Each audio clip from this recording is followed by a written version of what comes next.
Le truc du jour, ou plutôt les trucs du jour, vont nous permettre de voir comment ne pas afficher les zéros. On est dans un tableau comme celui-ci, dans un cas de figure où certaines lignes de calcul génèrent des zéros. Alors c'est ce qu'on voit ici, et tout simplement c'est dû au fait qu'on n'a pas de prix d'achat pour des salades, on n'a pas acheté de salade cette semaine. Et même chose pour les pissenlits, pour les salsifis.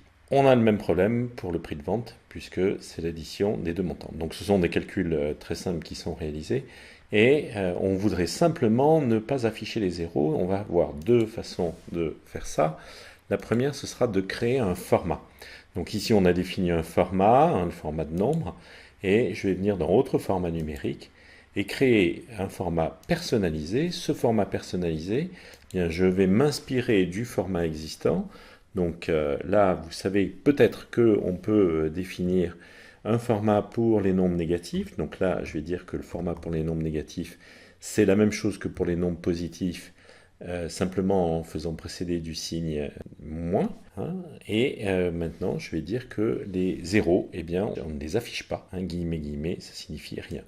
Donc là, j'ai défini un format spécifique. Vous voyez que ce format ne s'applique que à ma sélection. Alors je pourrais réutiliser le même format pour cette colonne. Maintenant, je vais vous montrer une autre façon de faire. Donc je vais revenir en arrière en imaginant simplement que ce que je veux faire, ce sera pour l'ensemble de la feuille de calcul, et je vais travailler avec des options. Donc c'est une alternative à la première possibilité que je vous ai montrée.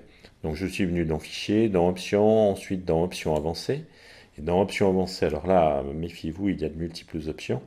Il faut venir vers le bas. Excel, on va indiquer à Excel qu'on n'affiche pas de zéro dans les cellules qui ont une valeur nulle. Donc là, je vais faire OK. Et vous voyez que tous les zéros ont disparu. Alors c'est valable aussi bien pour des zéros qui sont des résultats de calcul que si j'avais saisi par exemple une valeur 0. Imaginons que ici, je vais y mettre une valeur 0. Et bien cette valeur, bien que restant stockée dans la feuille de calcul, dans la cellule concernée, elle n'est pas affichée. Bien voilà. Donc vous avez eu deux façons de faire. La première, spécifique à un champ en utilisant des formats, c'est ce qu'on a fait en créant un format personnalisé. Et deuxième possibilité, c'est tout simplement de définir une option.